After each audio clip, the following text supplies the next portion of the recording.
Welcome, strangers, to Talkumentary, a show where we watch documentaries and then get together and talk about them.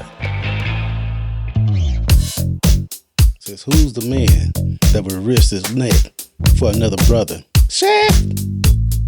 Can you dig it? Who's that cat that won't cop out? Chef! Can you dig it? I can't say like that because the women singing it. Chef! Then it's what's that one? And they say this cat Shaft is a bad. Shut your mouth. Talking about Shaft. What's going on, everybody? My friends, welcome to another episode of Talkumentary, where tonight, just like Mr. Billy D. Williams himself, we have fallen in love with ourselves. My goodness gracious, we are smitten. Ladies and gentlemen, my name is Jeff. I am your host. Today, I am joined, or let me put it this way. Today, I have the honor of presenting the Oscar for the baddest mother shut your mouth, Mr. King James himself. What's up, James? What's up? How is everybody doing today? Yeah, look around the room. Look around the room. Look at all these people. Man. This is an episode of with just King James and I. James is gonna use as much 1970s Harlem slang or whatever he can muster up that he can muster up today, because in celebration of Juneteenth, we have slipped on our favorite leather jackets. We've put on our nice and tight red bell-bottom trousers to take a look at a film that has a deep understanding of film history, specifically black cinema, and smoothly and eloquently portrays the importance of representation in media. That film is That Black Enough For You?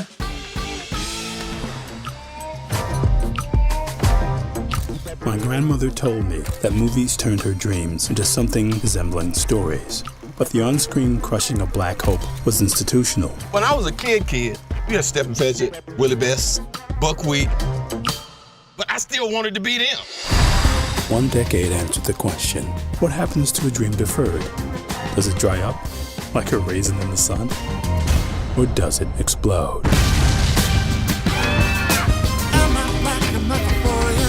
This is the story about a group of artists that changed the culture forever. These movies were about us. That's a nice change. The music. The style. Is that black enough for you? The heroes. You want the black guy with you, because he's going to help you get out. When Billy D. Williams came on, every woman in Hollywood hollered, ah! I fell in love with myself. I said, my goodness gracious. You see your role as a positive force or a negative one. And when we made the film about the way things actually are. All of the artists, since I know them personally, are responsible people who are concerned about what is happening in the black community. Movies is the stuff of fantasies. I needed a black cowboy. First and foremost, I'm an artist. You've got to walk in like it's yours. They were proof that we were here, that we create culture, that we have voices, and that we will be heard.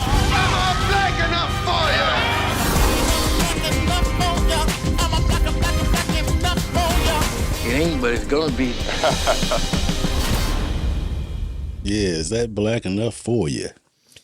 Is That Black Enough For You is a documentary film released in 2022. It examines the history, craft, and legacy of African American cinema with a focus on the films released in 1970s, using a ton of film clips and excerpts, news clippings, personal histories, personal interviews with some of Hollywood's legends like Sam Jackson, Whoopi Goldberg, Lawrence Fishburne, Margaret Avery, Harry Belafonte, Suzanne DePass, Lynn Turman, Billy D. Williams, and Daya. Is That Black Enough for You? Traces the evolution and revolution of black cinema from its origins to the impactful films of the 1970s. It's still a little new, James, so it hasn't seen any awards yet, but it is certified fresh on Rotten Tomatoes with 100% tomato meter, 40 reviews, and 62% audience score with less than 50 ratings. What do you think of this? I think this is, it started off with fun. Yeah. I thought, like, man, I remember these movies. I mean, wow, back in the day, everybody going to the shows, watching them, then playing on TV, and man, I mean, it brought back a lot of memories. Of course, I was probably only 10 years old, but still. Yeah. See, that's why I thought it'd be interesting to talk to you about this, because, you know, this is so far removed from my, you know, purview, I guess, that, you know, I wasn't raised in the 70s because I wasn't born in the 70s, but I also wasn't raised on black cinema because I'm not a black man. So if you guys didn't know that, I know James and I sound like we could be brothers, but we are not. Well, kind of, right? Well, yeah. we could say that, you know, we kind of look alike. Yeah, it's true. Yeah, it's the hair. It's the hair. We both got beards, though. You know that. You know, hey. Yours is much better than mine, though. This documentary was directed, written, and narrated by culture critic and historian Elvis Mitchell. Produced by a whole bunch of people, but the executive producers are Jennifer Sofio Hall, Kent Kubenya, Elvis Mitchell, and Giovanni Motla. I don't know. I'm not good at that. Streamed on Netflix. That stuff will be in our show notes. Let's get into it. Dig it. Yeah, I can dig it. Solid, baby. You know what I'm saying? Solid. Give me those cheeks. All right. So if there's really nothing to spoil on this one, so, you know, this is normally where I put in a spoiler alert. We're about to get into this one, so if you don't want the documentary spoiled, that's fine, but there's really nothing to spoil. This is very much it's kind of a timeline of things, how black cinema started, some of the, you know, the main or some of the big impactful films, how the black community was able to use filmmaking to tell some of their stories, whether it was through satire or through, you know, other genres, and then sort of, you know, into the world of blaxploitation and those kind of things. So let's get into it. First, let's talk about why we chose to watch Is That Black Enough for You this week. Well, this one was chosen because it's being released on the week of Juneteenth, which, of course, is a commemoration of the emancipation of the enslaved people in the United States. So some black history there. James, we considered doing another documentary before we chose this one. But since we recently covered the documentary 13th, you and I kind of had a conversation about, do we do another, you know, we were going to do something that was more based on like civil rights and slavery. What were your feelings on that? Why did we switch to this one? Because we have done a lot of, you know, black slavery, it was a lot more of a upbeat, one of the upbeat from the most, more down, like, I mean, it's meaningful, but the continual talking about these input slavery, how the man put you down and you didn't have no rights and this and that. And why continue on going the same direction? Just mix it up a little bit, you know. Yeah. Give it a little upbeat. Yeah. So that's why we make chose this one. Right. And I think too, like it's not only, and what we sort of talked about is it's not only about talking through some of the history and the, you know, some of the awful things that happen, but there's also black things to celebrate in Black culture, and cinema is one of those things. Right. You know, when I watched this film, you know, there's very few of these films that I even recognize, let alone ever have seen. You know, so this going through some of Elvis Mitchell's timeline for these films and everything is going to be a little difficult for me because I don't have this timeline in my head like you might. But it was good, man. These films looked good. They looked entertaining. They looked powerful. So, I mean, obviously, with the technology of the time, some of the films looked, you know, kind of cheesy, but you know, so did every film in the 70s. Yeah, but that cheesy look, man, that was basically the positive thing about it. It's just that I mean, they play these movies, man, and I got a friend at my other job. His name is Terrence. And what's up, Terrence? What's up, Terrence? You know, Terrence is a cool cat. Yeah, I like Terrence. Yeah, he does a lot of black movies. He sends me little clips and stuff, and I just laugh because we have a joy out of it, you know, because being from today and then looking back on those movies, and then you see. Like the guy that gets shot. Like I watched the guy on the roof. He's running across the roof, and then he gets shot. Pop. You know. And plus, that's another thing. You got a gun, the 22. Yeah. And it shoots 6 times. You know it's a revolver. Yep. But he just shot that guy 18 times. And then he shot him in the back, and he falls out. He doesn't die. Oh no. Oh, that's too quick. I'm sorry that I didn't go to the store and get those rice cakes. And then he goes on and on. And he gets to and then finally, on the last, after a minute, I think it's a minute, and then he gets ready to die, but he has the last word. And tell Mom, it's her. And then he passes out there. My goodness. That's not how people die. People die. And man. Did you have predictions for this one when we landed on this one? And you know, is that black enough for you? What did you think when you heard that title and kind of looked into what it might be? Well, when I first heard like black enough, I said, okay, now what's this about? Oh no, we said that we're not going to do that, but we. It does. It does sound like it's going to be some type of civil rights talk, but it wasn't. You know, it was more of the movie genre of black people. You know, where they first started. So it caught me off guard a little bit. Yeah, and let's talk a little bit about the title. It came from, and I wonder if I have it in my notes. I don't think so. Cotton Goes to Harlem. I believe, which is the line that was taken from. And then that kind of, you know, is that black enough for you, kind of morphed and changed throughout the years and kind of, you know, as in what it means. And one of the things they talked about in the film was that title could morph its meaning to sort of change with the times. You know, is that black enough for you? Almost like it's a question, and then it becomes sort of like a statement. Right, exactly.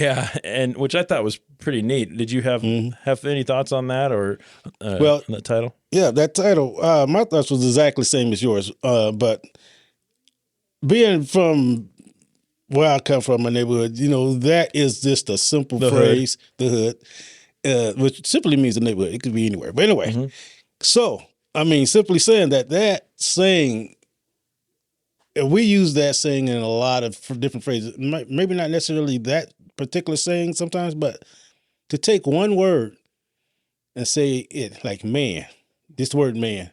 You know, walk up to somebody, they step in your shoe, you say, man. If somebody got a nice suit on, you say, man. Yeah. You know, or you seen an accident happen, you say, man. You man, man, what happened here, man? But you don't need to add the rest of the words because everybody gets the feeling. And in the movies that play, they predict what the phrase means.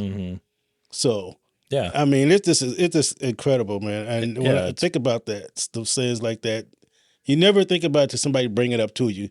Like, Right. oh yeah, we do that. Yeah. Yeah, it's a very diverse phrase that can be used for a lot of different things and to get a lot of different points across. Let's get into some of our favorite, least favorite details about the movie. First, here's a quick and smooth synopsis for the documentary. Elvis Mitchell creates a wonderful documentary that melts together film history and a true passion for Black cinema. In Is That Black Enough For You?, this documentary examines the craft and power of cinema from a perspective often overlooked: the African-American contribution to films released from the landmark era of the 1970s. It is a deep dive into the impact that point of view had on movies as well as popular culture. Famous Hollywood personalities speak about their own perspectives on this era of cinema and the things that inspired them to get into the craft they're in, and provide insight into the history of Black representation in media and the cultural impact of witnessing unapologetic Blackness.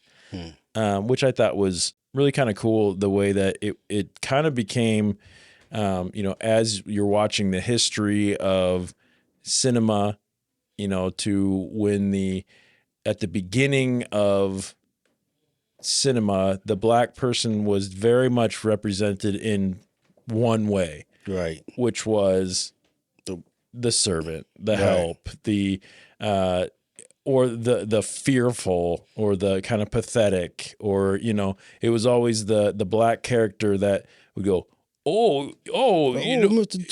Missa, and then he'd run away, and Mr. Johnson, look out! Oh, yeah, and he'd run away scared, and like, but the 70s is when it really started to turn around. Go ahead. Okay, I had to add to that though. Even to this day, even though it changed a little bit, but even to this day, in my neighborhood, when they play those shows where somebody's walking along and they hear this sound, first thing they do, every Black person I know said, now look, watch they go over there and see what that sound is. But if it was us, we're out of here. Okay. I even saw a commercial. I saw this little sitcom real quick. Yeah. Where is a mixed couple, white dude and the Black lady with a little daughter. They're sitting on the couch and they heard a sound upstairs. And the white guy gets up and said, "What's that sound? Did you hear that?" He runs right toward it. It goes, "Let me go look at this." And they flash them back and forth. So as soon as the sound happened, they flash to her, silence, quiet, no noise. And they flash back to him and said, "Let me go see." They flash back to her. She's still looking. And then he goes up there. I think there's something up there. And then he turns around. There's nobody there. And she's gone. She's gone. Her, the baby, everybody's gone. I'm like, ain't that the truth? Yeah. So what you're kind of getting at is that there's still some of that, whether it's a stereotype, even if it's an accepted one, even if it's one that, but cinema, media, does play an impact on how people create their own stereotypes. I know we talked about that in another one of our episodes where, you kind of, a lot of times you can base your own stereotypes based on what the media and what popular culture is representing you as. So, I don't know that you are necessarily the type of person that's going to run the opposite way from a noise, but you might joke that you are, or you might actually be. I don't know. What are your feelings on that? Do you feel like I'm gone, man? You really? I'm gone. Okay. It all depends though now, because that's just the show. But I'm just saying, if we're all equal, like I'm there, you there, and I'm there. Yeah. If we hear this out, I think we both gonna run. We're gonna go stand and look at that, unless it's one of our loved ones. We gotta stay in protection and all that stuff. But I don't know, man. Maybe it's stereotypical of myself, but I'm kind of the one that's gonna go see what that was. But not me. Not you. It all depends on what it is. And I was, familiarity with words, with sounds, and all that stuff. Sure. Yeah. And because I'm old now, so I don't feel like running anywhere. Yeah. So I might be walking like, let me just walk a little bit faster to the left. Yeah. I'm talking stuff already. Hey, I could dig that, boy. I saw. Dig it. Dig it, boy. To me, So let's get into some of our like standout moments. Some things we liked, maybe didn't like about the film. To me, this was a super interesting look into this world of cinema. One that like I said, I'm so far removed from. This is like, to me, uncovering a whole new world of films that I didn't even know existed. Like I'm aware that there's sort of black cinema and things, but it's just not one that I've dove into. To me, it was almost like when you find out that, for example, like the in Thailand, the like Bollywood world, how there's it's such a huge thing, and there's all these films. But if you're from where we're from, and you're, unless you actually try to go and search these things out, you're not gonna get it. Well, it kind of reminded me of that. Like, oh my gosh, like look at all these films that were coming out at the same time. Films that are considered to be iconic, cornerstones of American cinema. It's like, it's not American cinema necessarily. Like, it's white American cinema that, whether it's The Godfather or, those style of movies, these other movies were coming out at the exact same time. So, and a lot of them look really cool. Yeah. So I'm not saying that I handpicked this documentary for you necessarily, but as I was watching, I was going, man, I'll bet you James is having a good time with this. If he's watched any of these movies and seen some of those, man. Yeah.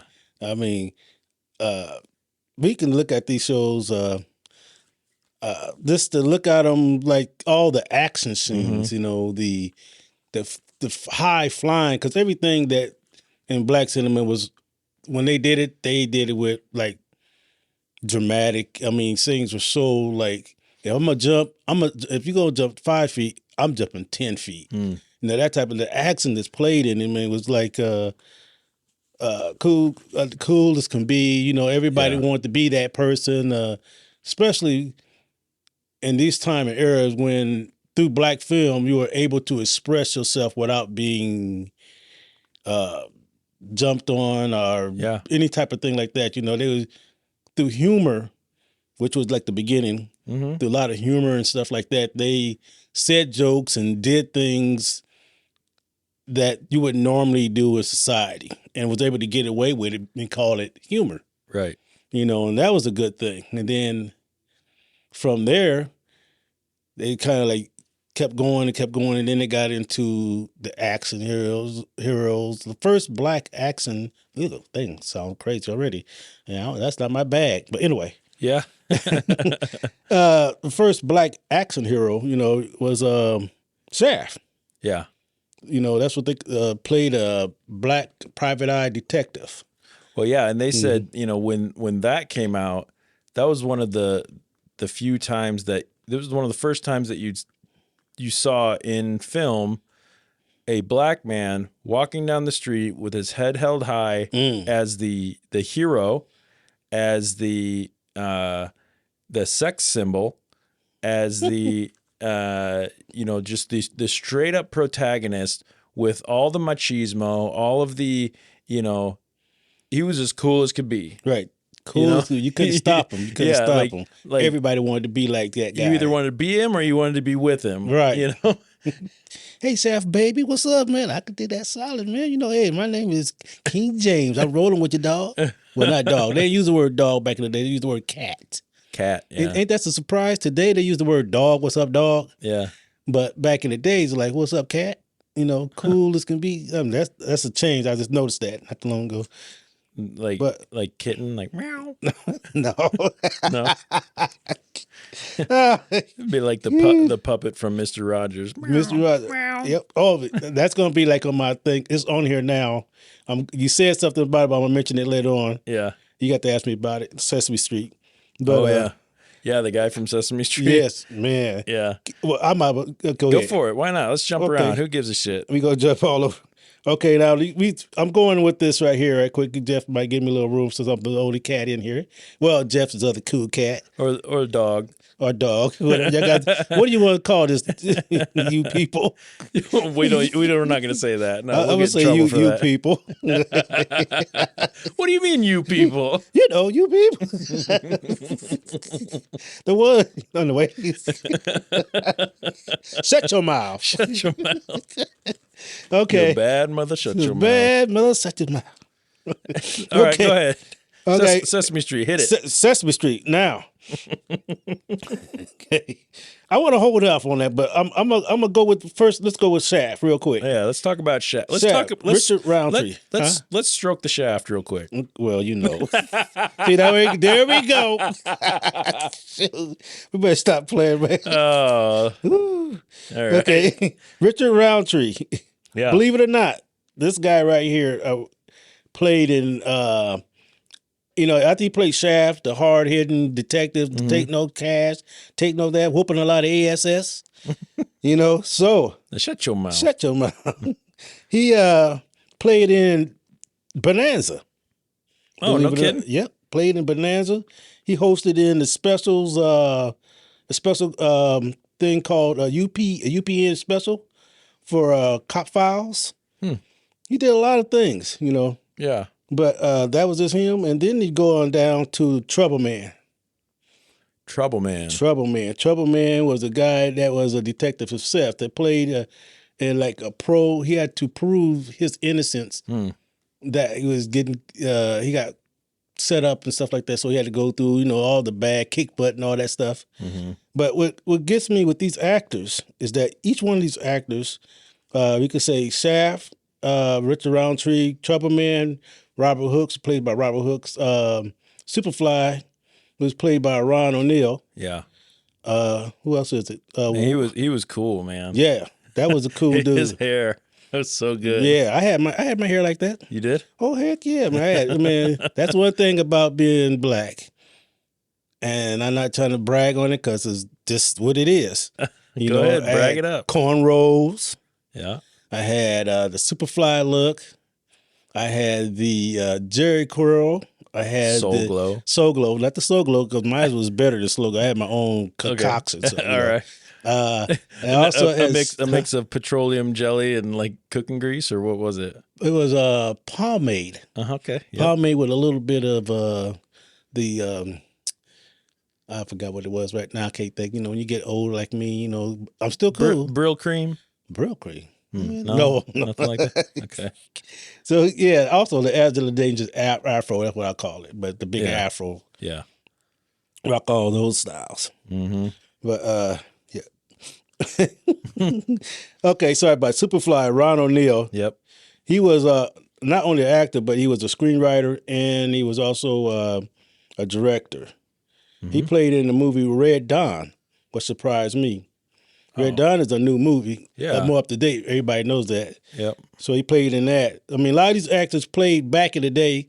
They got good, even though they didn't get high paying jobs. Or a lot of accolades back then. Right. Yeah. But they still. Some of them did though. I mean, you think about like Sidney Poitier. Yeah, Sidney Poitier. Poitier. Yeah. He got some accolades. Yeah, for he sure. did. This guy was real accolade, and I'm not trying to say this in a bad way. Yeah. But since he was not considered as being like a Black American, mm-hmm.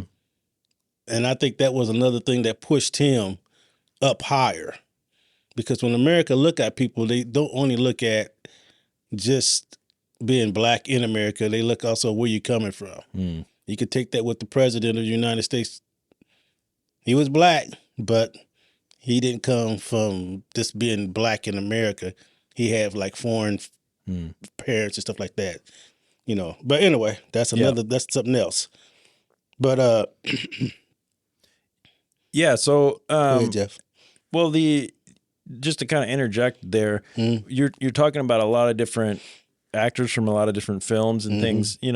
One of the things that I was impressed about with this film, this documentary, there are like over 100 different films in this movie that he references, and the way that they were able to edit and cut and tell the story, and it wasn't just, here's this film from 1971 and here's this film from 1972. They used a story. Elvis Mitchell, used what felt like effortless and smooth storytelling and transitions between them, where they would just, the way they could cut those together and put like 5 different movies into the same conversation piece, I guess, and just flow right into the next one and detail how each of the characters or actors or directors directly relate to what comes next, and why some of the decisions that were made from these directors or filmmakers led to the next filmmaker being even more revolutionary, and pushing those things. That was awesome. Like, I know that, like, finding the right clip for, each piece and then putting it together and trying to tell the story over the top, that must have taken so much work. Like, that is a lot of work to go through this giant library of films and be able to tell that kind of a compelling story through in a documentary, to try to encapsulate the stories that they were trying to get across when they made these movies. Right. And not only that, but what the political climate, what the social climate was at the time, to be able to do that. They talked about things like, at the beginning, it was kind of all over the place with the films that they were covering, all the way back to the silent film era. There was a lot of blackface going on. A lot of blackface. Yeah.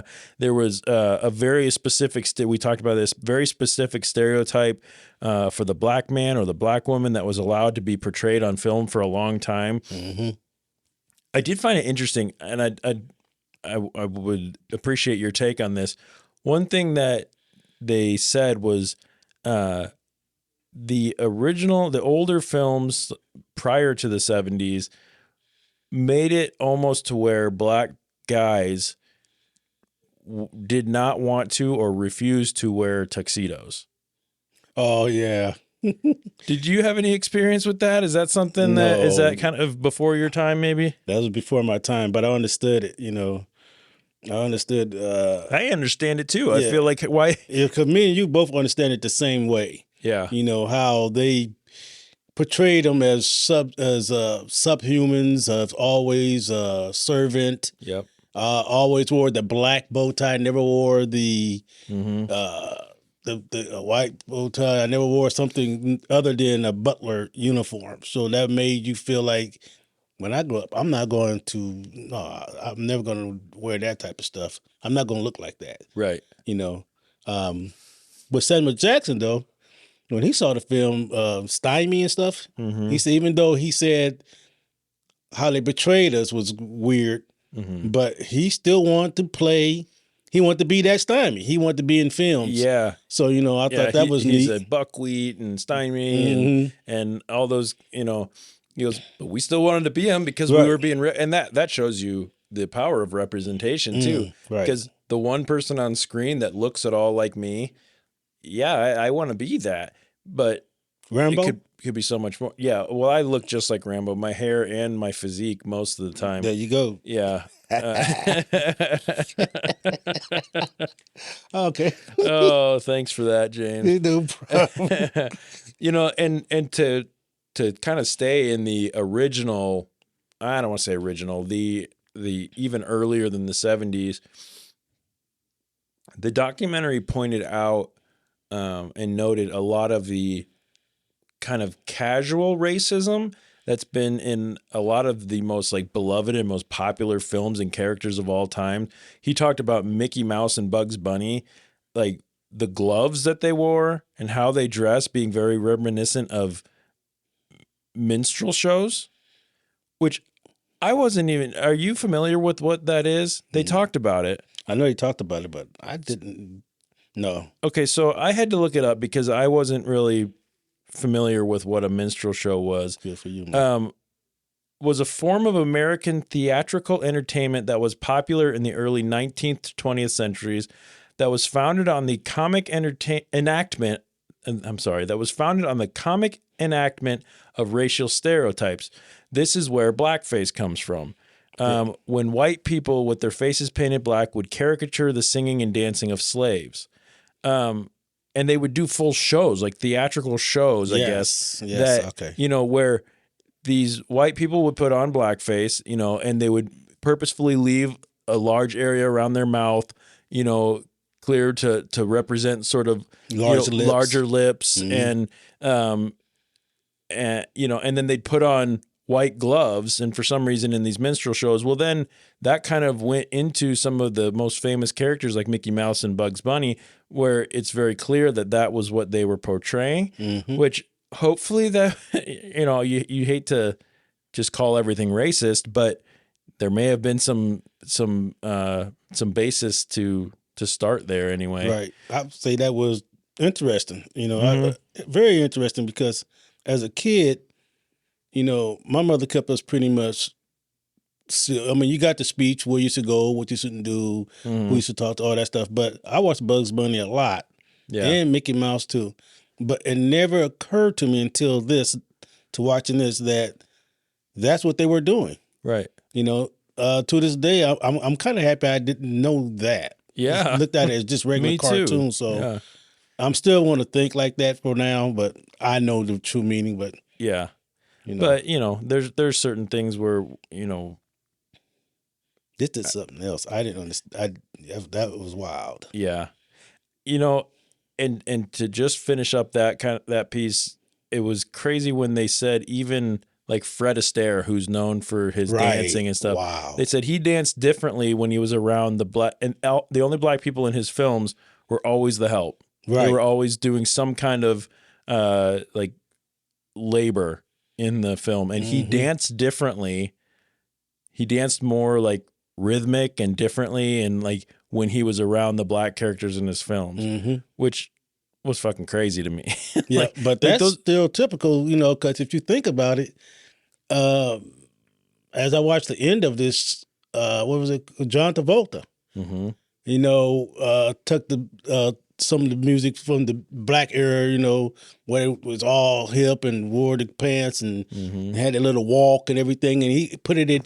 He added that to his film, which was like saying the black one was good, and it was, you know, hip down. But if I make it black, use that and make it white, then it becomes something real to America, even though it's been playing all the time. Yeah, you know. So yeah, it like the great white savior kind of deal. Like, here I am and once I get a hold of it, then all of a sudden it's going to be popular. It's going to be you know, relevant. Right. Yeah. And a lot of the people that played like a lot of things that played by black back in the day, they didn't see a lot of it. They didn't see like the music. They didn't understand that till later that the music was hitting the charts.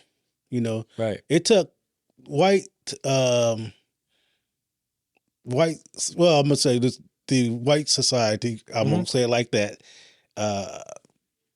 To do that, to recognize music as hitting the charts, right? For them to realize, oh, okay, and then they start doing it. Yeah. You know, so yeah, and you know that kind of leads us into the area in the film. Maybe that's a good segue to move into the sort of the blaxploitation piece of the film, where they talked about, you know, when white filmmakers make a black movie and it's popular in black culture and it pays the white filmmakers the money, and and the black actors and whatnot get much less than the white filmmakers and actors and whatnot, that's exploitation or blaxploitation.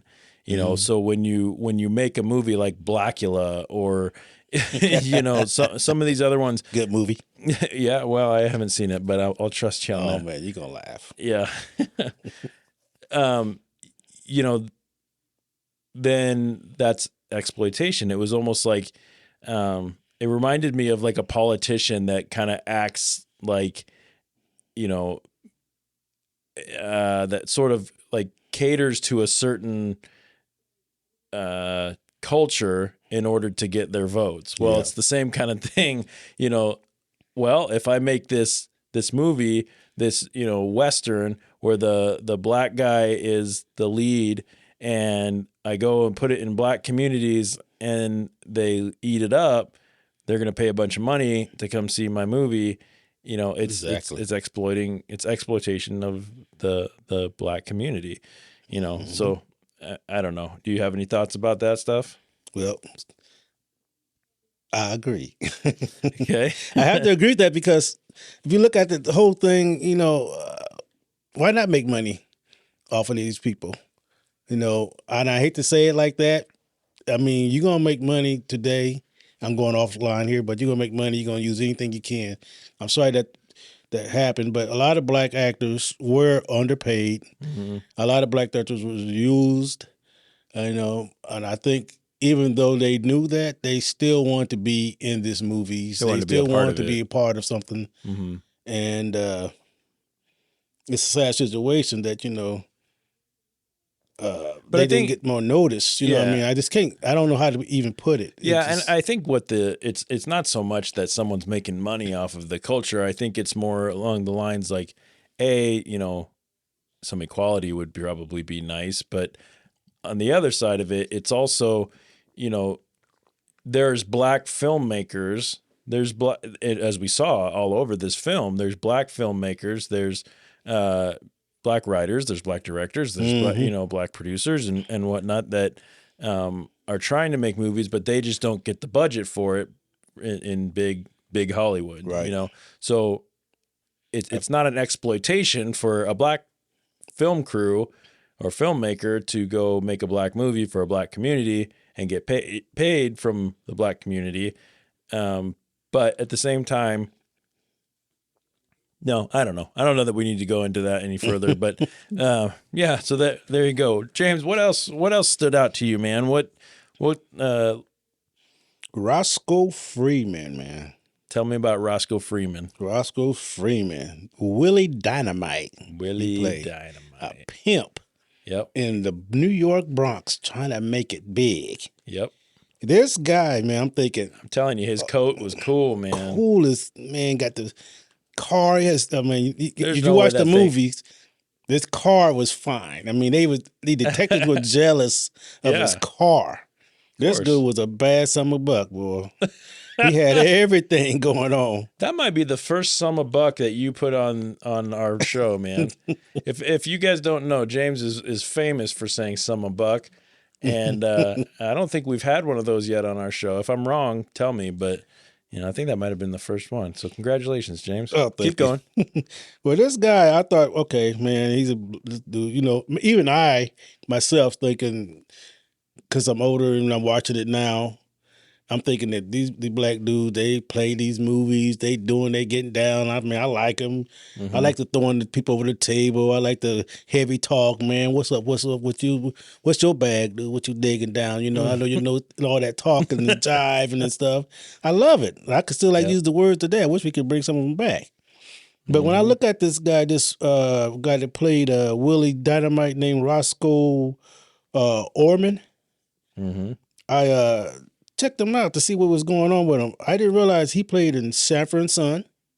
Oh yeah, Kojak, Law and Order, Crosby. Yeah, but everyone's been in Law and Order. Okay. Sex and the City. Okay. The Wire. It's a good show. Yeah, The Wire is a good show. A real good show. Most recently, he played in HBO The Night Of.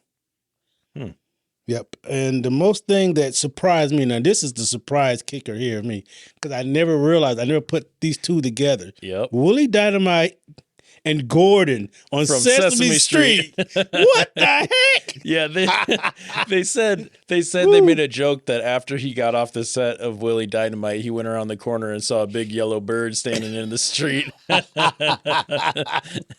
Oh my goodness! Yeah, that's a good joke. Yeah, that's 42 seasons, man. That's a long time That's to be a on a show. I mean, time. good for him, man. Right. That's a steady paycheck right there. Right.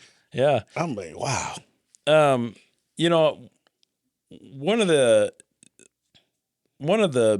first films that they discussed having an impact on everything and the way that the main character was sort of the main protagonist, the main hero, I guess, was George Romero's Night of the Living Dead.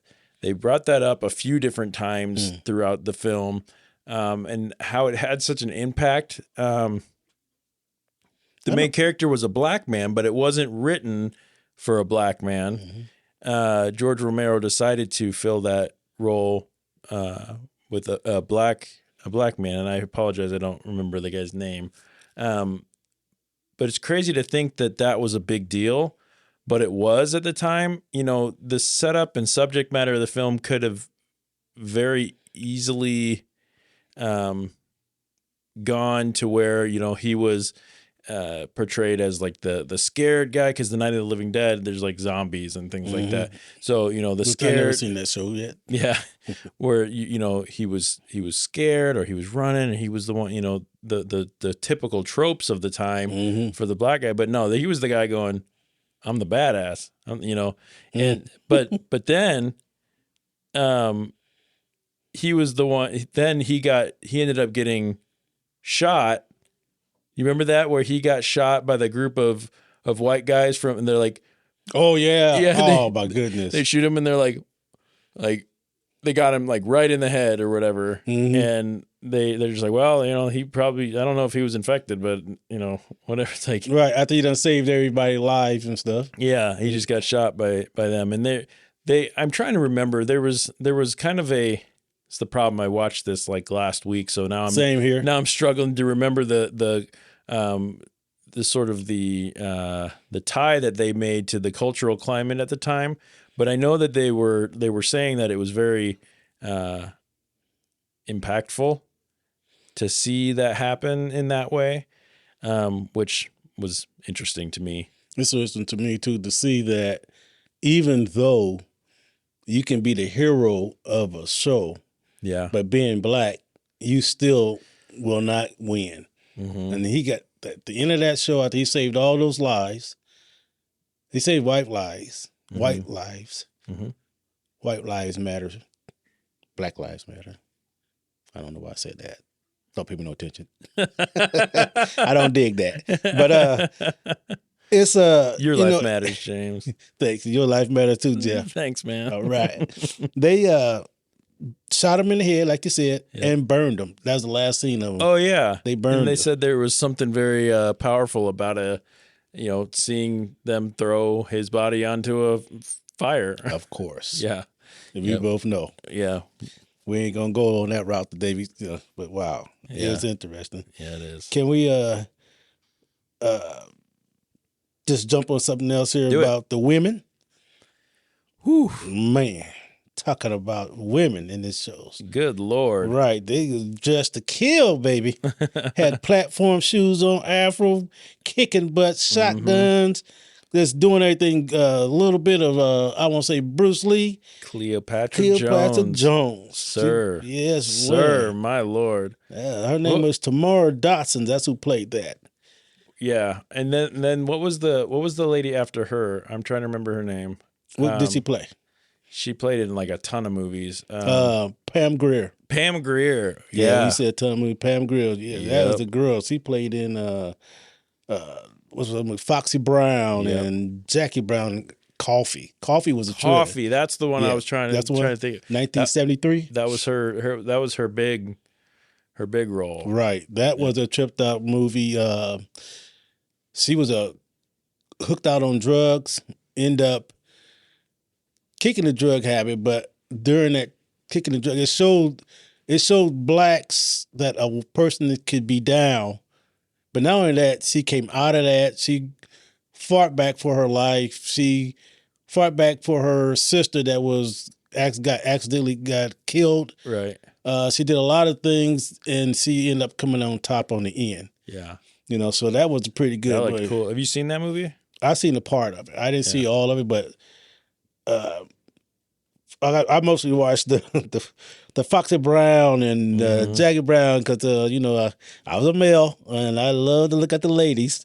And boy, she was a bad mama zamba, and she didn't stop. Boy. Yeah. Yep. And Claudine, that was also in there too. Yeah. Claudine was Yep. Claudine. Even though it was a movie where it's still a kick butt movie, but not, it was more of a dramatic type role where she played a mother that raised kids in Harlem. Right. And she had to beat the welfare system and the streets for her kids. And she won at the end. Yeah. Very, very dramatic, very kind of moving film. And, right. A lot, and just portraying the black woman and the black family and in a real light, but also not as being victimized, but also not playing the victim. Sort of standing up and doing what you have to do to take care of your family, which is a very common thing in the black community and in a lot of communities, right. especially when you look at, I haven't seen the movie, but from what I could tell from this film, it looked like maybe a single mother with a bunch of kids. Right. And, that's something that we've seen. Yeah. And, so it's good to see that represented, especially at that time, It is good to see that represented. It also, a lot of those, a lot of people wanted to be a lot of blacks want to be the people that played in these movies because these guys, these ladies, they stood up. Mm-hmm. They represented like, I'm speaking out type thing. Yeah. Even though they didn't get a lot of real movie time with the big things, but they still was a voice. It was like they were a voice. Fun, outspoken. Yeah. It was nice. Yep. So was there a lot of had you seen a lot of these movies? Yep. Like fully? Like what were some of your favorites that they showed that you really remember that had an impact on you?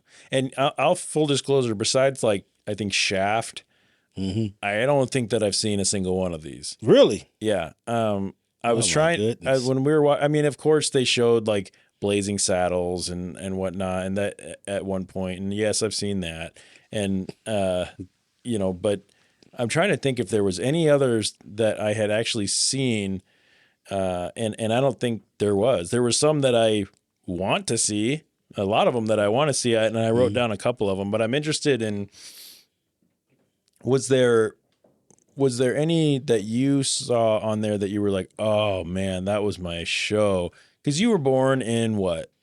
I was born in 62. 62. So you were still a young man when these were coming, but you were old enough to probably have seen a lot of them or have watched them since. Yeah, I watched in the 80s or in the 80s. Whatever. Yeah, that's when I came back. Shaft was like, I know they said Shaft is the number one show that I watched. Well, it doesn't get much cooler than that. Nope. And when it came, they bring it back out again in what was it, 2000? I think it was. Yeah, I think so. And with Sam Jackson. No, they bring one. Oh no, I'm talking about a different one. Sorry. I guess some of the good ones, but Superfly. Superfly was the one I'm talking about. Came out with Trevor Jackson, should I say? Came out in 2018. And, yeah, I mean, if you get a chance, Jeff, you should check that out. And then, if anyone get a chance, check out Superfly with the Ron what's the name? Ron O'Neal. That's the first one, and then compare it to the one of the 2018. And see if the genres match and how much difference it is and stuff like that. I kind of find that fun to watch old movies brought back and see what's going on. Even though it didn't get as much play as it should have, but it was still good. Yeah. So you watched Shaft. What about some of these others? Were you a Superfly fan? Were you Of course. What about so the ones that I wrote down Watermelon Man. Talk to me about Watermelon Man. I didn't watch Watermelon Man, man. No. So so what I wrote down about it is a super bigoted white man wakes up one morning and realizes he's black. He gets to see firsthand what it's like to be a black man. It's a comedy with some serious messages. I kind of thought it looked fun. I don't know. Having never seen it, I suppose it could be problematic in some ways, but is that one that you'd seen or heard of? Nope. Only when I heard this one. You know what? I'm going to watch that. I am. I really am. I'm going to watch that because I find that hilarious. What about Sweet Sweetback's badass song? How did it go?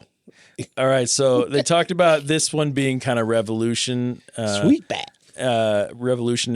After saving a Black Panther from some racist cops, a black male prostitute goes on the run from the man with the help of the ghetto community and some disillusioned Hell's Angels. So this is the one where he was running, and they said something along the lines of he was running for his life. Do you remember that at all? No. You want to go back and watch the documentary again? No, I remember I remember what you're saying, but I don't. When I said no, I mean I don't remember that movie. I think they mentioned that it may have even gotten pulled. I may be misremembering this, but maybe it got too much taken down for a while or something like that. Yep. I don't know. I can't remember because, like I said, we watched this documentary and it's been like a moment. Mm-hmm. But I do remember slight things that were said that was interesting. Like one of the lines I thought was very interesting, and I thought it was so true, is a black man with a broom can go anywhere. Oh yeah, and with a smile, he's invisible. Yep. I thought, man, that's a weird. That actually got to the government. The government actually was thinking about, whoa, wait just a minute. I can't remember the movie though. I apologize because I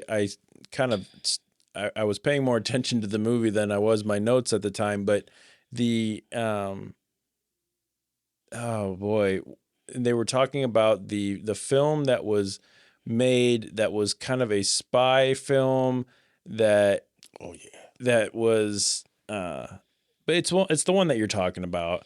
Mm-hmm. Anyway, it doesn't matter. It was a really neat idea that this guy who's talking about extortion and all this stuff, and then he's getting in trouble for those things in real life for making the movie about getting in trouble for those things. Right.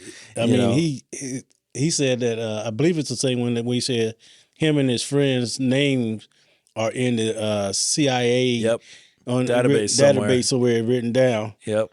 But that phrase, man, if you think about that phrase, it is the truest phrase you can do. I thought about that. I said, I wonder what would happen if I literally got a dust broom, not working for the city, and just go downtown at a certain time and just start sweeping. You know what? No one would even think anything about it. Yeah. And I wonder if that's changed at all. Maybe it's my naivety thinking this, but does that have to do? And at one point, I'm sure that there was more truth to that. But I wonder if anyone went down to the courthouse or something pushing a broom, would they be questioned? I don't know. Probably not. Probably not. But I tell you one thing: if they come down to our job pushing a broom, we're gonna know. We're gonna know. Well, it's because we work with them. Well, we work with everybody. Hey, what, you volunteering or something, dude? What's going on here? Who are you? Thanks for your help, but right. Yeah. Where you going? I'm about to jump over this table right quick and smooth slide right underneath and take you out. Yeah. Slide across the hood of my car. Yeah, and come out the other side. That's another good scene. Yeah. Oh my God. Superfly. Are these films? I just went up like 10 octaves. Are these films? Yeah, you get that in those movies too. Are these films? What's up, Daddy? Gross. I can't wait for somebody call me Daddy. I didn't. You got to be that. A female now. Yeah, give me some of those cheeks, baby. Gross, James. That's a phrase in there. So are these films, are they streaming anywhere? Like, is this this might sound super, again, naive of me, but are these films on streaming networks? Do you know? Not that I know of. I haven't seen in 2000 when the Superfly came out, but just like anything, when you start a little bit, then they start playing more of that type of thing, and then start bringing it up in your algorithm or whatever. It brings them all up. So then you watch some of them, and then I'll have it's to over look. with. I'm interested. I want to look in some of the popular streaming, whether it's Amazon or Netflix or whatever, and start looking up some of these and see what pops up. I'd be interested to check some of these out. Another thing that was interesting to me was the that we didn't talk about was the X rating. So how they spoke about, Van Peebles basically adopting the only non-copywritten symbol for movie ratings, which was X, and sort of adopted it for his films. And, one of the early films got an X rating simply because they portrayed a black man having the quote unquote audacity to have sex with a white woman on film. like, come on. And they're like, no, this is too unheard of, too unspeakable to show on, on film. On regular TV. Can't let America see that. No, like how whatever. Yeah. But I thought it was interesting. They kind of owned that rating and we're like, fine, we're gonna make it triple X and I thought that was kind of cool though. I thought that was kind of cool. It was a good way to get out there without being bothered. Right. So I thought that was cool. I especially thought the the part where Sidney Poitier slapped the white lady, and I couldn't believe that he slapped her. And it was literally a block in the movie where you see nothing. They literally took a pair of scissors and cut the film reel and then taped it back together. Yeah, and then she just rubbing her face. Yeah. Like, what did this happen? Yeah, who was it? Sam Jackson? Samuel Jackson, Yeah, okay, so it was Sam Jackson. I couldn't remember who. But he said something like, I leaned to my mom and said, what happened? I think she slapped her. I'm pretty sure. I'm pretty sure she just got slapped. Yeah, she just got slapped. She got slapped. I mean, wow. Good for him. I want to find that little piece of film. I'll bet you. I'll bet that little slice of film is probably worth so much money if someone has it. Like that little piece that got cut out. It just goes to show you though. I'm glad I live today to see that. Now, if that was to happen, there would be no cuts in that. No. Why would there be? That's how far we have become far. Even though we still live in some rules back here that you don't know about, but we are way further than that.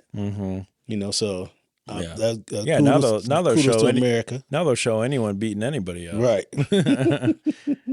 Except for the Bali films you talked about, and I thought what you said about the Bali films and how we don't really get them like that. I thought that was a perfect representation of the black films and stuff like that. That was perfect. Yeah, you're almost like it's almost like a different world, right? Right. But it's the sad part is it's in the same country as ours, right? Where that the Thai films and whatnot are a completely different country, and not even have access necessarily. Yep, and that's another whole story by itself. If you ever watched any of the karate films, any of the kung fus and stuff, there's not one white person hardly in them, and there's no black people in them. It's all just that race, and people love it. Yeah, and I watch them all the time. I like that kickbook flying over and stuff, but I also like what was his name? Well, Americans, Jim Kelly, I think it was. Americans aren't the only ones with stereotypes. There are stereotypes all around. Yeah, I'm just saying that racism. It's just like they didn't really care. They just made their movie and then just put it out there. And if you want to watch it, you can watch it. If you don't, you don't. And I kind of like that too. But today is today. So today's movies, there is a more representation in black cinema, and there's still to what I understand, still a little bit of a subculture, I guess, of black cinema. Do you agree? Like there's some more mainstream movies, like with Jordan Peele putting out movies and whatnot that are, but I still think, I know when I was in the Navy, for example, I had friends from all over the country and all over the world, really. And I was exposed to a lot of things that I hadn't been. And they're talking about movies that they grew up watching or that they watch that I had never even heard of, and the one that keeps coming to my head, and you're going to laugh when I say this, but the one that keeps coming to my head is Love and Basketball. Oh, so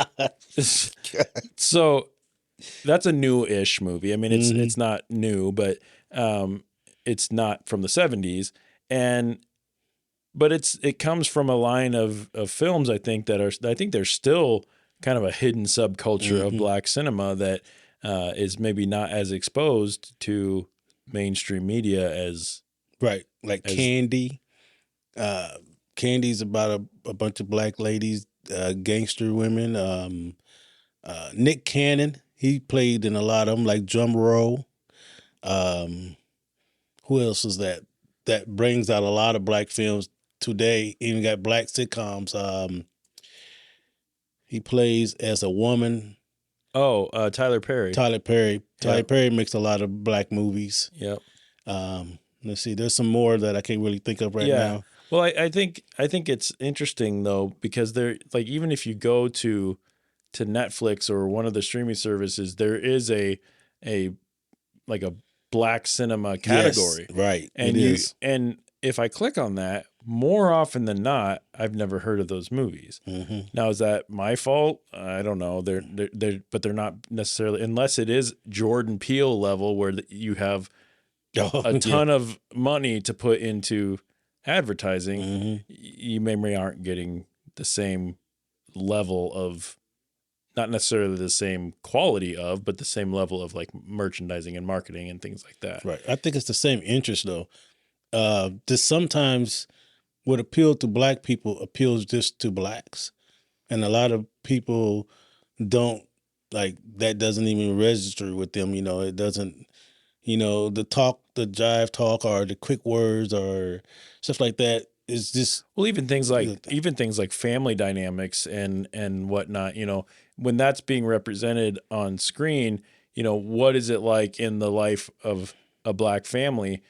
You may have a different type of family dynamic than what the white family typically has. Not that they say that there's no crossover ever, because we know that there is, but in general, the appeal is going to be more specific to, the black family. Right. The crossover with that one is, I say this, the one that I can actually look at, a black cinema that people probably don't realize is the black cinema, was Fresh Prince.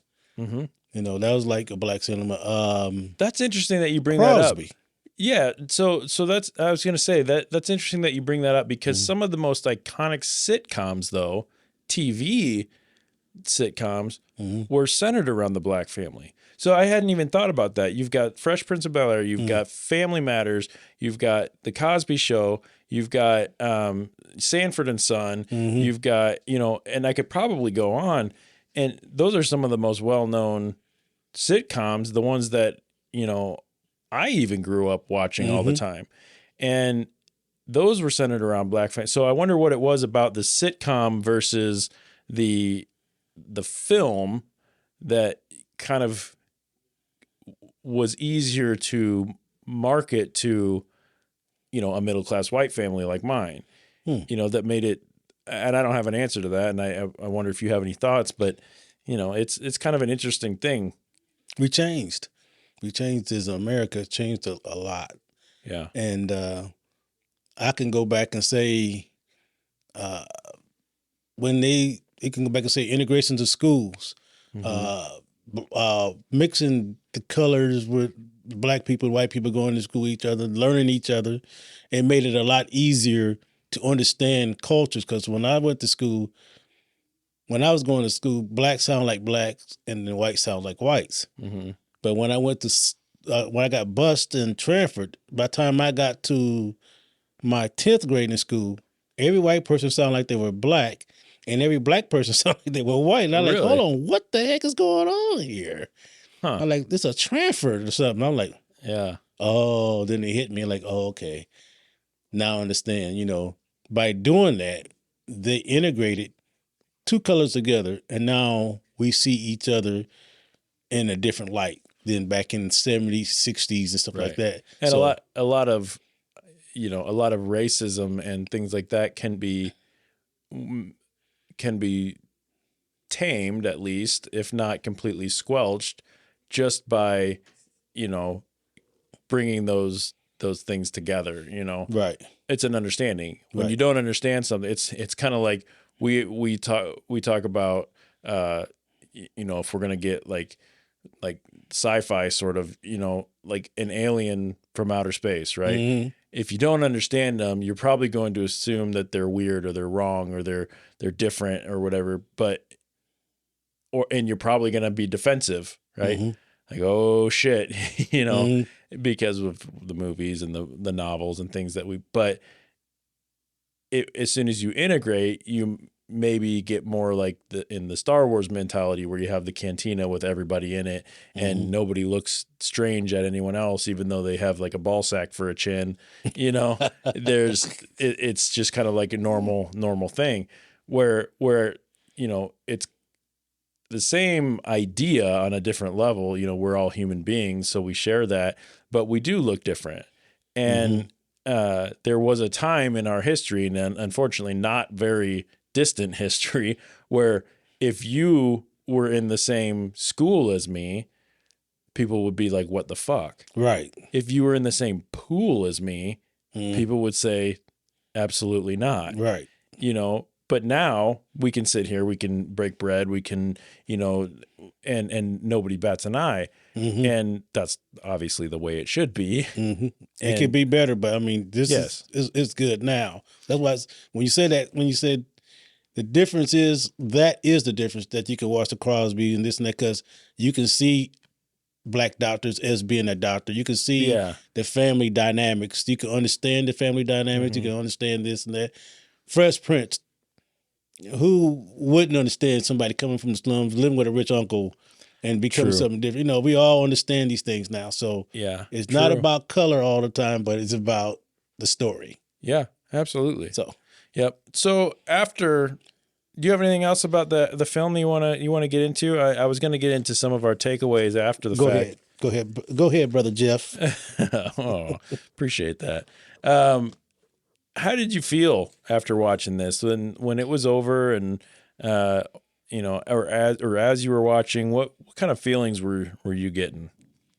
What'd you think of it? I thought just brought back some childhood nostalgic. Yeah, I loved it. I loved the way everything was portrayed.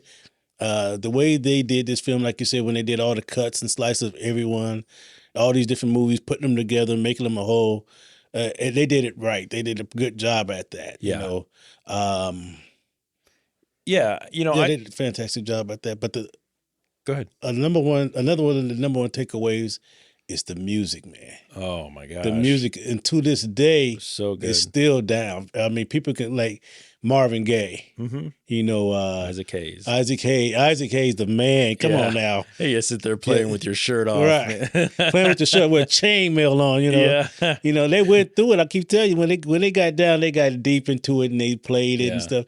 I mean, I challenge anybody to go out there and listen to some of this music and tell me if you don't like it. I don't care what color you are, where you from. Or at least that you don't get some sort of emotional reaction to it. Everybody loves that. Let's get it on. Yeah. How do you not? Oh, you not like that? Come on now. I thought it was a super respectful film. Hopefully to me, it felt like it was empowering, to the Black community and where they've come and how much further they can go when it comes to cinema. It told the story of Black cinema very well, very succinct. It was a little bit longer documentary, but I don't think it drug on or anything like that. Right. They did touch on some of the more problematic films that have been made. with appropriation and blatant racism and things like that. But the film overall had a very empowering feel to it. It was, this is where we came from and this is where we are. And I think it just kind of decided to focus on the real pivot between blacks being portrayed as, you know, subhuman almost to being portrayed as the hero. Right. And that was a big turning point in culture to where black people are finally seeing themselves represented as the hero. Right. And that's a good thing. And even not just the hero, but also sometimes seeing, there was one film that they mentioned, and I can't remember what it was. I'm awful with the names of these, but where the main antagonist, the main bad guy, was a big Hollywood actor who had played the good guy a lot. So it was a nice kind of juxtaposition to switch those things and go and let people think these are actors. Right. You know, these are people who can play different roles.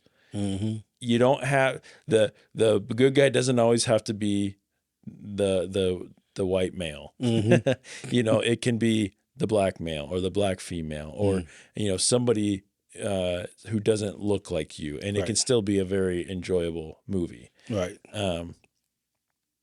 You agree with all that? You have anything to add to that? I agree with all that. Even the Bali, they got a lady that plays Quantum, I think it is. She's a star in the Bali movie scene, and she plays a FBI agent that has been set up. And I'm watching it right now on what's it called, Prime Video. So you can probably check that out.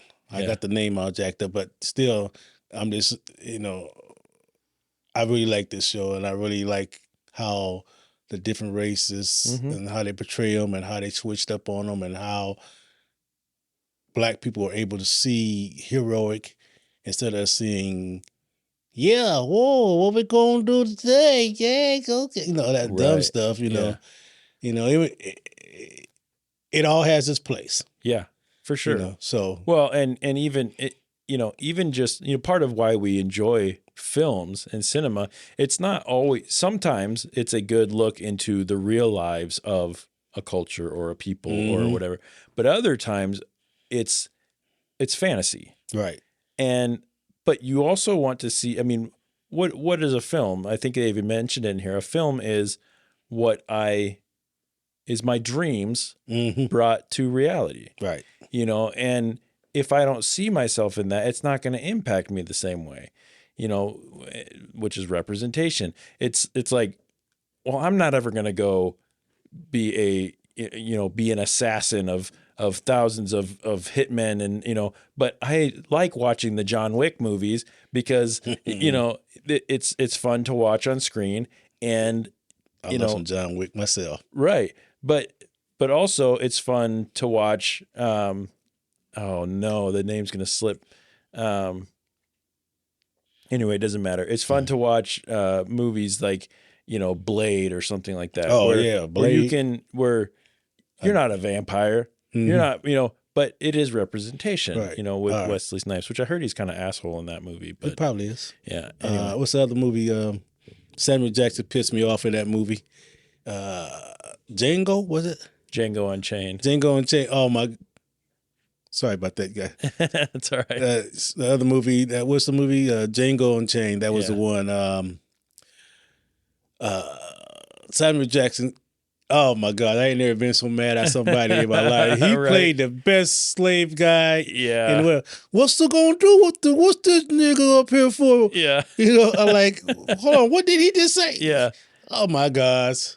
Well, you know, and there's a villain black and a hero black at the same time. Yep. And the music, man. No one does it better, man. Right. Samuel Jackson's the man. Yeah. I remember there was a kind of a famous quote now that from when he was making that movie with Leonardo DiCaprio, where Leo was like supposed to say the N-word a lot and with a hard R, you know, and he was like, I can't do it. And Sam Jackson was like, come on, man.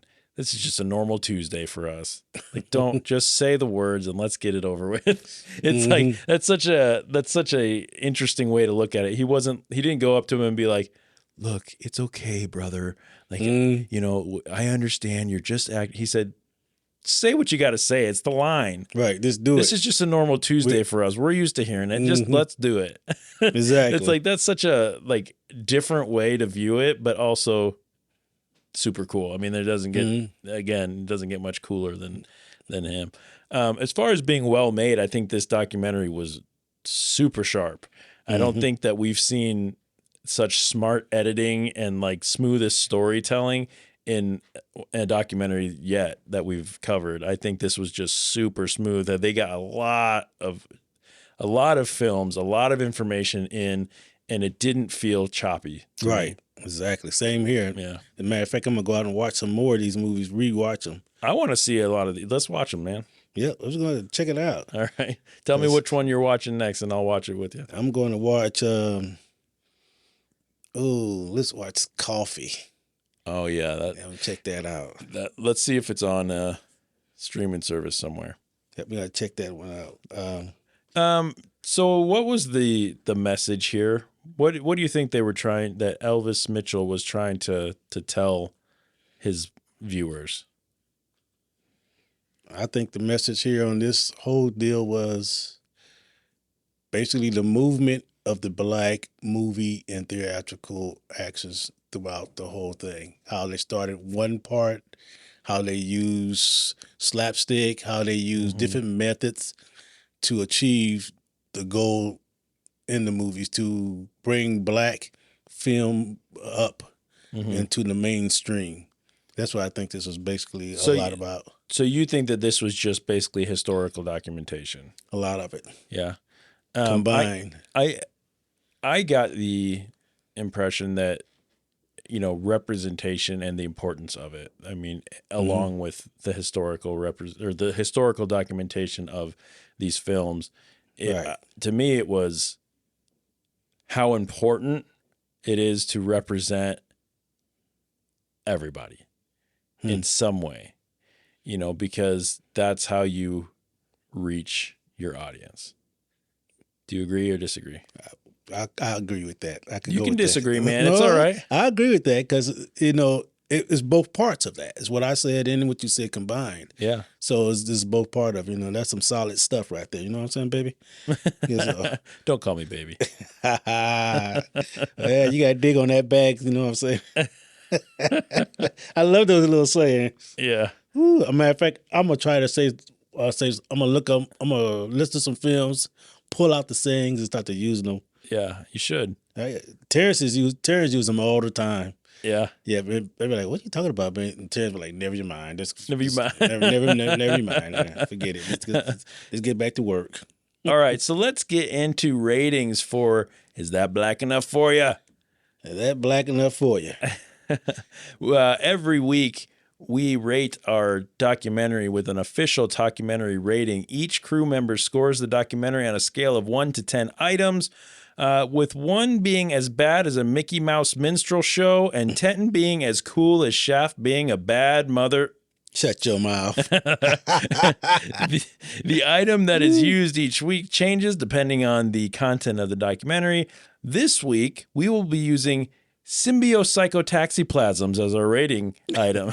I'm not going to say that. So go ahead and give it a try. Symbiocytotoxoplasms. Symbiocytotoxoplasm. There you go. For some reference, that was the name of one of the movies they mentioned in the film.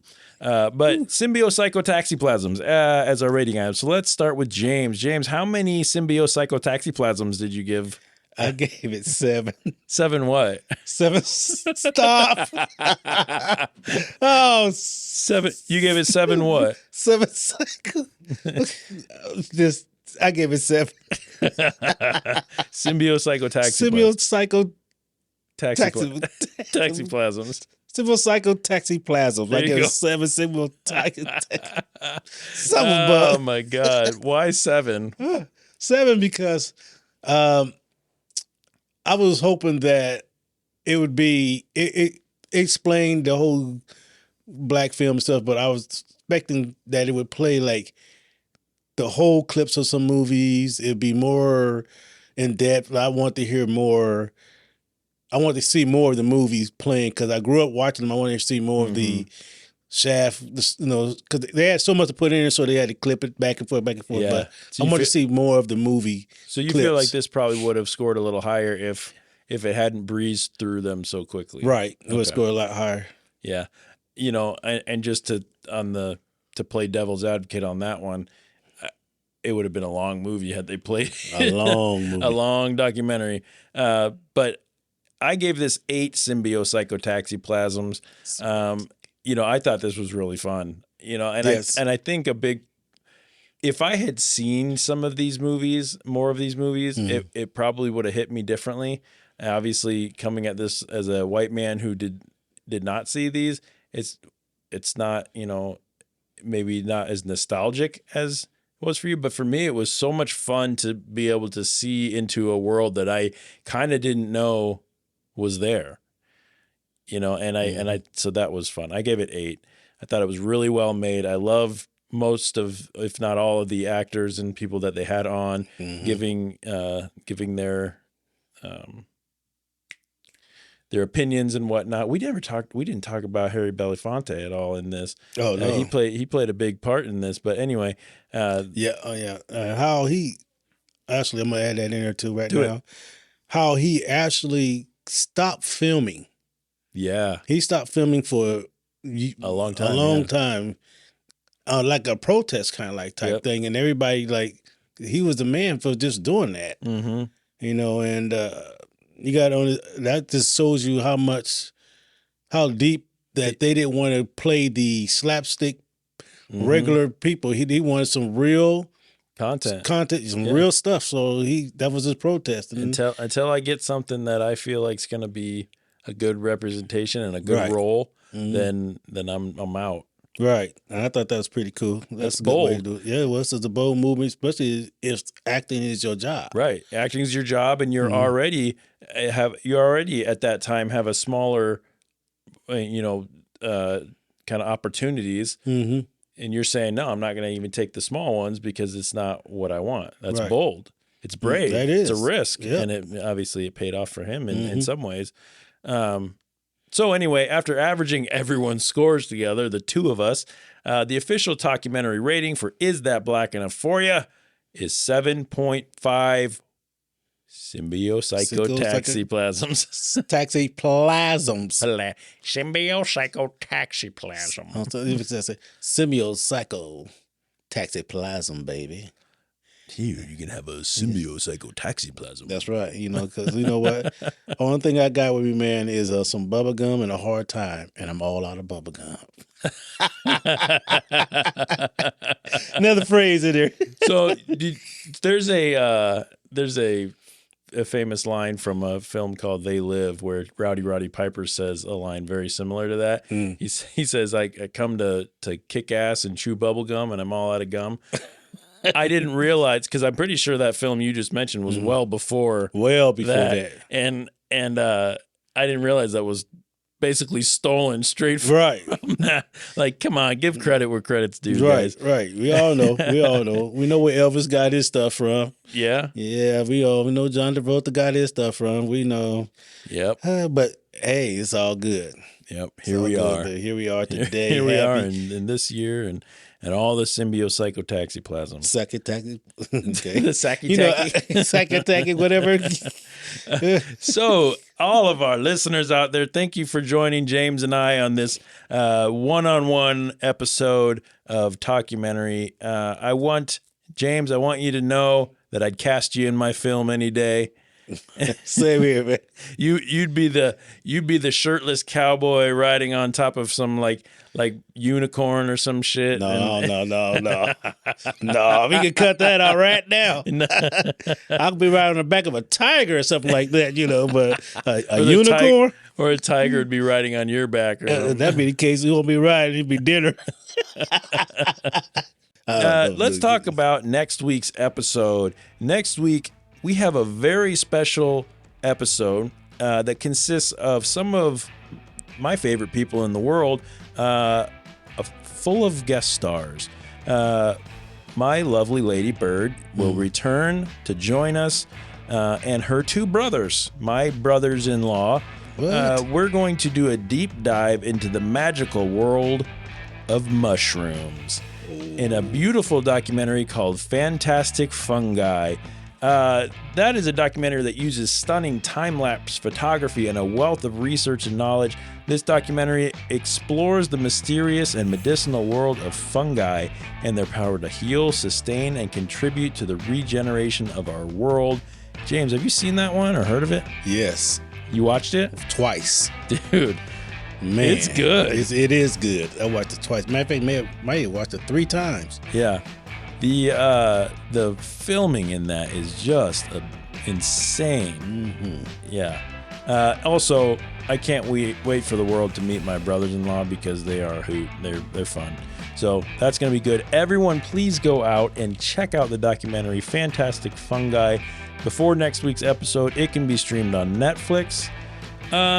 So like I said, join us. We're going to put on our weird brown mushroom-shaped hats. We're going to take a few doses of psilocybin, and we're going to hang out with a couple fun guys and one fun girl, one documentary at a time. Go out, James, and you rate and review our podcast. Give us a share on your social media. Let us know what you think of our show. All right? All right. That's what I'll do. Come on, man. You can also connect with us on social media with Talkumentary Podcast, or you can email us info.talkumentary@gmail.com on behalf of King James, baby. King James. DJ, who's in the post-production booth. I am your host, Jeff Kolaski. I want to thank you all for listening. I hope you keep your minds open and be kind to each other. James, give us something before.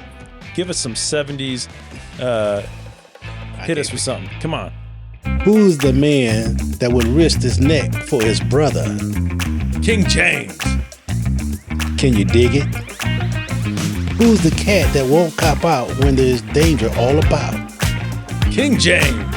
Right on. They say that cat, King James, is a bad mother. Shut your mouth. I'm talking about King James. Right on. Right on. We out of here. Talkumentary, motherfucker. Talkumentary cats.